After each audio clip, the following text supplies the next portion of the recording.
भ्रष्टाचार के मामले को जानबूझकर पॉलिटिकल कलर दिया जा रहा है। We note with sincere regret that a textbook case of corruption is sought to be given a political color for purely extraneous considerations.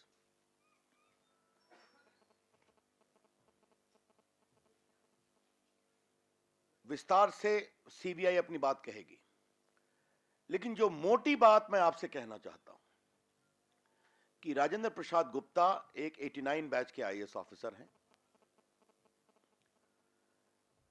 जिनके खिलाफ कुछ एलिगेशंस पब्लिक डोमेन में कुछ समय से हैं, और ये एलिगेशंस अरविंद केजरीवाल जी के मुख्यमंत्री बनने के पहले के भी हैं कि एक कंपनी है जो कंप्यूटर्स और सॉफ्टवेयर सप्लाई करती है, इंडेवर सिस्टम्स, जिनको योजनाबद्ध तरीके से जानबूझकर दिल्ली सरकार के कई कॉन्ट्रैक्ट्स में फायदा पहुंचाने की कोशिश की गई है। और विशेष रूप से यह बात सामने आई है कि जहां जहां श्रीमान राजेंद्र कुमार गुप्ता जी पोस्टेड थे जिस विभाग में, वहां पर इन्हें कई ऑर्डर मिले हैं। वो ऑर्डर कितने हैं, क्या हैं, ये इन्वेस्टिगेशन की बात है। लेकिन जो आरोप आए हैं वो ये हैं कि कई मामलों में वो L1 नहीं थे, कई मामलों में उन्होंने टेंडर नहीं दिया था, कई मामलों में नॉमिनेशन नहीं था। ये सारी बातें सामने आई हैं। ये जो राजेंद्र कुमार गुप्ता जी हैं, ये कई जगह पोस्टेड भी रहे हैं, secretary IT, secretary health, commissioner trade and tax. जो दिल्ली ट्रांसिक कंपनी है जो पावर सप्लाई करती है, वो अब वो सेक्रेटरी टू सीएम है। और इसके अलावे ये दिल्ली की एक पीएसयू है, उसमें भी इनकी बहुत महत्वपूर्ण भूमिका रही है, वहां भी हेड रहे हैं। इंटेलिजेंट कम्युनिकेशन सर्विसेज लिमिटेड जो दिल्ली सरकार की पीएसयू है। सीबीआई के सामने यह मामला कुछ महीने पहले आया, उन्होंने इसको वेरीफाई किया, वेरीफाई करने के बाद एफआईआर किया है। सीबीआई ने 14 जगह रेड की है। CBI has raided at 14 places, जो अभी चल रही है, इसलिए इन्वेस्टिगेशन पर मैं कुछ नहीं बोल पाऊंगा और बोलूंगा भी नहीं। उनसे भी बातचीत हो रही है। इन 14 जगहों में सिर्फ 2 जगह एक राजेंद्र कुमार गुप्ता जी का घर है और एक जो उनका दफ्तर सीएम सेक्रेटेरिएट में है। सीबीआई ने ऑलरेडी क्लैरिफाई किया है, मैं उसको रिपीट कर रहा हूं कि सीएम के दफ्तर पर न रेड पड़ी, न उनके दफ्तर को छुआ गया। जो उनके सेक्रेटरी के पीएस का, वहां पर सीबीआई ने रेड किया है। हमें यह भी जानकारी मिली है कि सीबीआई ने यह सर्च वारंट करके रेड किया है। The CBI has done after proper search warrant issued by the competent court. अब इस आलोक में मुख्यमंत्री जी ने, जो भारत के प्रधानमंत्री, लोकप्रिय प्रधानमंत्री नरेंद्र मोदी जी को कायर कहा है, इसकी हम भर्त्सना करते हैं।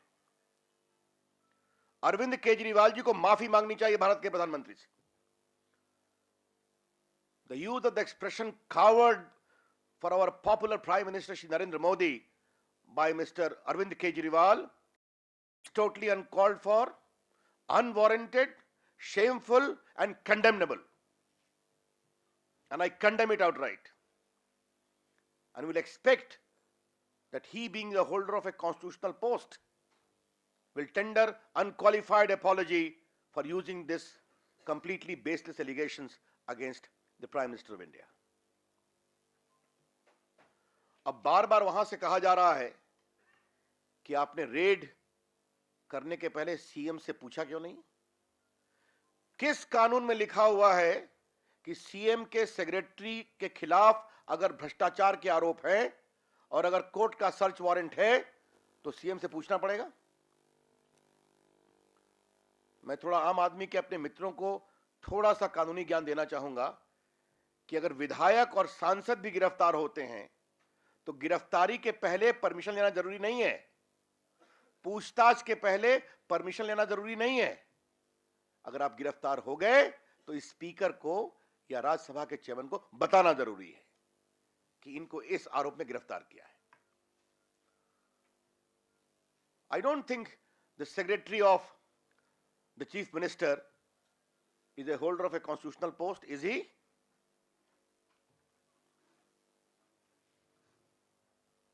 अब यह बताइए, हम एक बड़ा सवाल उठाना चाहते हैं कि अपने पूरे आम आदमी के आंदोलन में अरविंद केजरीवाल जी पब्लिक लिस्ट पढ़ा करते थे कि ये भ्रष्ट हैं। उनकी ओर से किसी को भ्रष्टाचार का मसीहा बताया जाए तो वो शिष्टाचार है, और अगर एक पदाधिकारी के खिलाफ गंभीर आरोप हो of favouring a particular company जिसका वेरिफिकेशन करके सीबीआई ने कार्रवाई की है तो वो दुराचार है। ऐसा कैसे चलेगा? और एक सवाल मुझे अरविंद केजरीवाल जी से पूछना है, उनके सरकार के मित्रों से। अभी कुछ दिनों पहले अखबार में खबर छपी है कि दिल्ली सरकार के एक अफसर हैं संजय प्रताप सिंह, जिनके ऊपर घूस लेने का आरोप है। सीबीआई ने कार्रवाई की, उनको गिरफ्तार किया। उनके यहां संपत्ति मिली है, वो भी अखबार में छपते हैं। तो सीबीआई के उस कार्रवाई पर आप सरकार ने क्या कहा कि हमारे कारण हो रहा है। सीबीआई की कार्रवाई को उन्होंने ओनअप किया और कहा हमारे कारण हो रहा है। और आज जब उनके सेक्रेटरी के खिलाफ आरोप लग रहे हैं तो सीबीआई के खिलाफ अनर्गल आरोप लगाए जा रहे हैं। तो जब उनके एक ऑफिसर जो दिल्ली सरकार में है उनके खिलाफ सीबीआई कार्रवाई करती है तो सीबीआई की जय जय करते हैं, और जब उनके सेक्रेटरी के खिलाफ सीबीआई कार्रवाई करती है तो सीबीआई की हाय हाय करते हैं। ऐसा कैसे चलेगा? ये पूरे दोहरे मानदंड हैं, text book case of hypocrisy and double standards.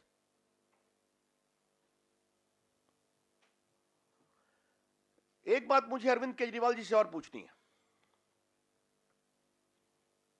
मैं भी भारत सरकार का मंत्री हूं, हम भी अपने सेक्रेटरी को रखते हैं तो उसका ड्यू डिलिजेंस करते हैं।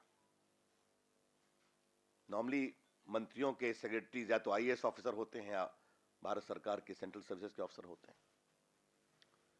तो मेरा पीएस कौन है इसका ड्यू डिलिजेंस होता है, उनके खिलाफ कोई आरोप तो नहीं है, कोई कार्रवाई तो नहीं चल रही। फिर वो प्रधानमंत्री जी के यहां जाता है, पूरे प्रोसेस में वो कंफर्म होते हैं तो आप रखते हैं। अरविंद केजरीवाल जी, आप तो भ्रष्टाचार के खिलाफ संघर्ष करने वाले एक बड़े आंदोलन से निकल करके आए थे, तो आपको अपने प्राइवेट सेक्रेटरी रखते समय क्या आपने कोई परख नहीं की थी क्या?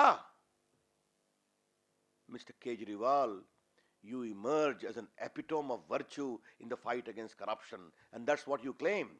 Should we presume that you did not undertake any due diligence while appointing your secretary? Why Rajendra Kumar Gupta only? That's the question. और जितना आम आदमी पार्टी खुलकर एक ऑफिसर जिसके खिलाफ गंभीर आरोप हैं उसको डिफेंड करने की कोशिश कर रही है, इससे और सवाल उठते हैं। Chief minister can summon any officer, बल्कि भारत सरकार की यह भी प्रक्रिया है कि दिल्ली काडर से बाहर के भी किसी अफसर को अगर कोई मुख्यमंत्री मांगता है तो डिपार्टमेंट ऑफ पर्सनल की अनुमति से उस पर ही पोस्ट किया जा सकता है। तो अरविंद केजरीवाल जी, क्या आपने और आपकी सरकार ने अपने सेक्रेटरी की नियुक्ति के समय ड्यू डिलिजेंस नहीं किया था? और अगर किया होता तो इतने आरोप इनके खिलाफ हैं पिछले 4-5 साल से। वो आरोप क्या हैं, उसकी इन्वेस्टिगेशन चल रही है, मैं इस पर कुछ नहीं कह सकता। और मैं कहूंगा भी नहीं। और मैं अपेक्षा करूंगा कि सीबीआई को अपना काम ईमानदारी से करने दिया जाएगा, बिना किसी दबाव के।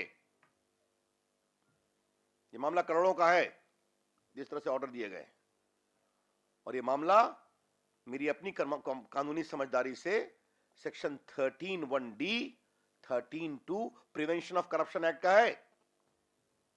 Abuse of authority for undue enrichment. बाकी तो एफआईआर में क्या है वो मेरे पास नहीं है, सीबीआई बताएगी। लेकिन इन आरोपों की जांच होनी चाहिए या नहीं होनी चाहिए? और उसमें फेडरलिज्म की बात कही जा रही है। भारत सरकार मुख्यमंत्रियों को काम नहीं करने देना चाहती है, और आजकल कांग्रेस के मित्र खड़े हो गए हैं। कांग्रेस का पूरा अतीत जिस प्रकार का रहा है हम सभी जानते हैं। कांग्रेस ने किस तरह से लोगों को तंग किया, सीबीआई पर किसका सहयोग मिल रहा है तो सीबीआई ठीक होती थी, सहयोग नहीं मिल रहा है तो सीबीआई का एफिडेविट बदलता था। ये सारी बात हम जानते हैं, कई बार हमसे चर्चा कर चुके हैं।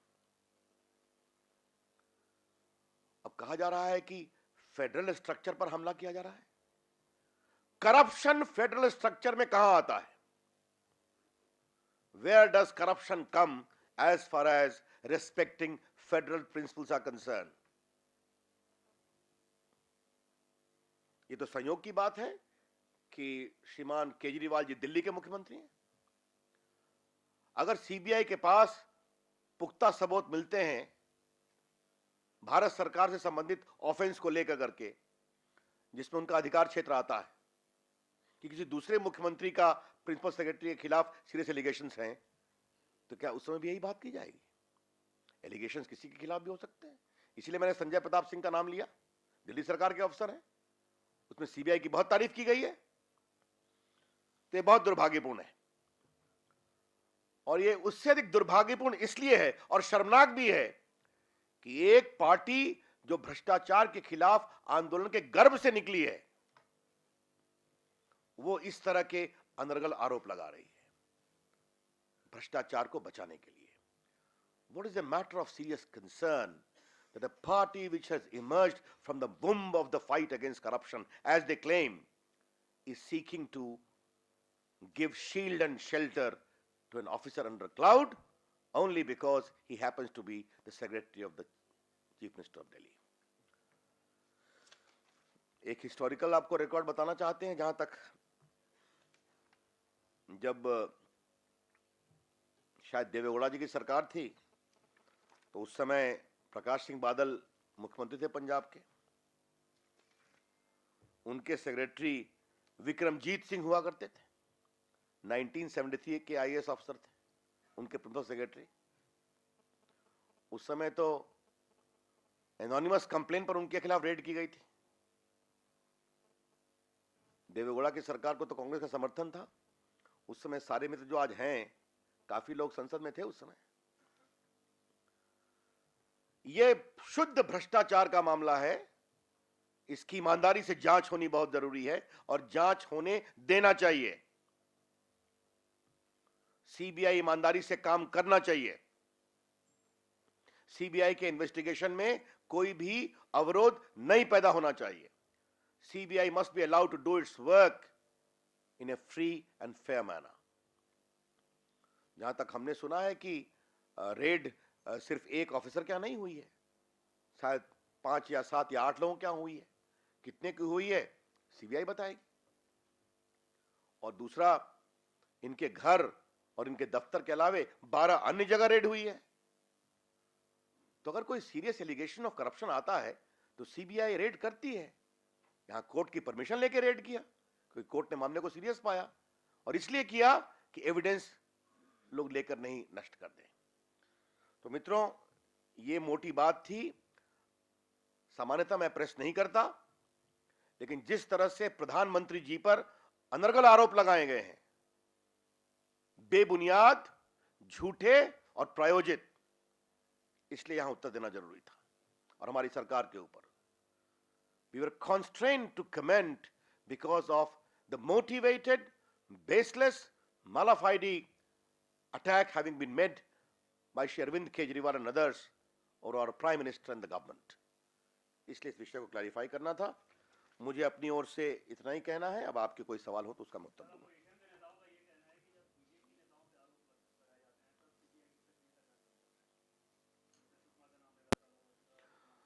आपकी जानकारी के लिए व्यापम में हमारे मुख्यमंत्री ने स्वयं कहा सीबीआई इंक्वायरी करे। व्यापम के मामले में शिवराज सिंह चौहान जी ने स्वयं कहा कि कोर्ट मॉनिटर करे। ये तो स्वयं कहा है। तो सिर्फ उनके आरोप लगाने से कुछ नहीं होगा ना, आरोप में दम भी तो होना चाहिए। और जिस तरह से कांग्रेस पार्टी रोज अपने पत्ते बदलती है, कभी शुरू किया कि हमारे खिलाफ वेंडेटा पॉलिटिक्स हो रही है। याद करिए कांग्रेस पार्टी के नेता कितने झूठ बोल रहे हैं कि राहुल गांधी ने स्वयं कहा था कि पीएमओ से हमारे खिलाफ वेंडेटा हो रहा है। उस पर हाउस नहीं चलने दिया। बाद में हमारे दोस्त गुलाम नबी आजाद कहते हैं कि हमारा मामला व्यापम का है। जब देखे कि देश में आलोचना हो रही है तो बदल दिया। अब आज अरुणाचल का विषय लेकर करके आए, फिर ये अरविंद केजरीवाल जी के सेक्रेटरी का विषय है? और कभी केरल का विषय, वो भी सामने आ गया कि मुख्यमंत्री जी ने स्वयं अपनी व्यवस्था प्रकट की थी कि वो नहीं जा पाएंगे। तो इस तरह से संसद को चलने में हर घंटे घंटे नए नए बहाने ढूंढे जा रहे हैं। ये तो बहुत दुर्भाग्यपूर्ण है।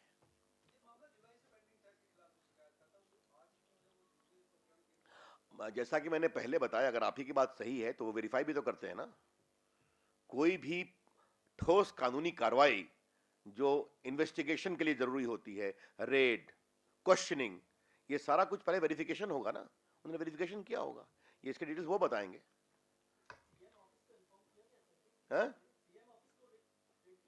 अब ये सीबीआई बताएगी, लेकिन कानून में रेड करने के पहले परमिशन लेना जरूरी नहीं है। हाँ, एक मिनट, अब ये सीबीआई मैं आपसे उसका आपके प्रश्न का मैं प्रति प्रश्न कर रहा हूं। अगर सीबीआई बता के जाएगी तो कागज गायब भी तो हो सकता है। और सीबीआई ने भारत के कानून के अनुसार कोर्ट से सर्च वारंट लिया था।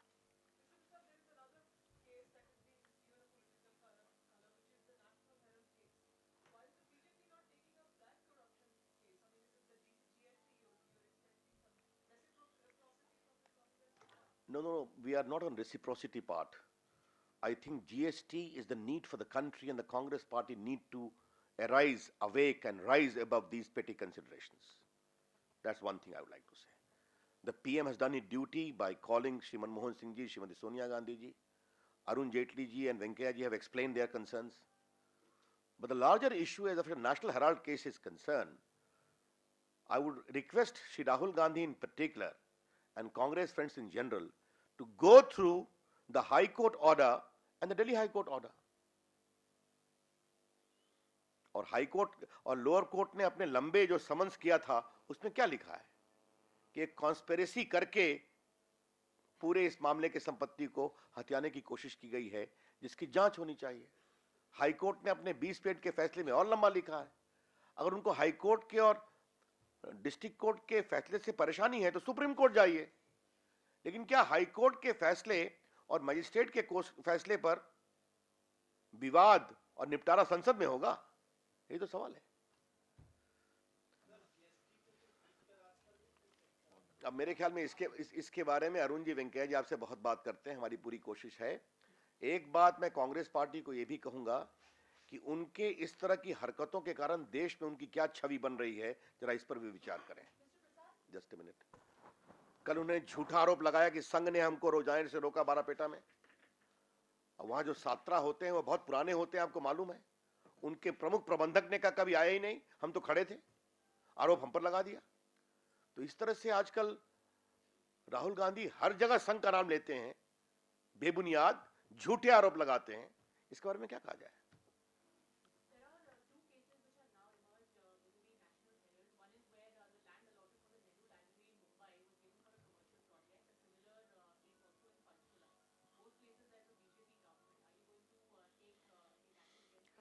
I don't think I'm the spokesperson of the two governments. They will take a call.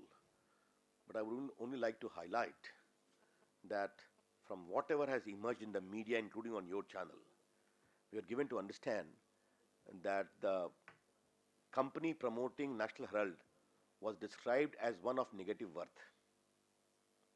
Therefore, there was an obligation to write off the loan. How could a company owning substantial property in Mumbai, in Panchkula, and in Delhi, worth more than thousands of crores, can be described as having a negative worth? It's a very serious question. Thank you. अच्छा ठीक है, आप चलिए उसके लिए इनसे बात करिएगा पार्टी के मुख में.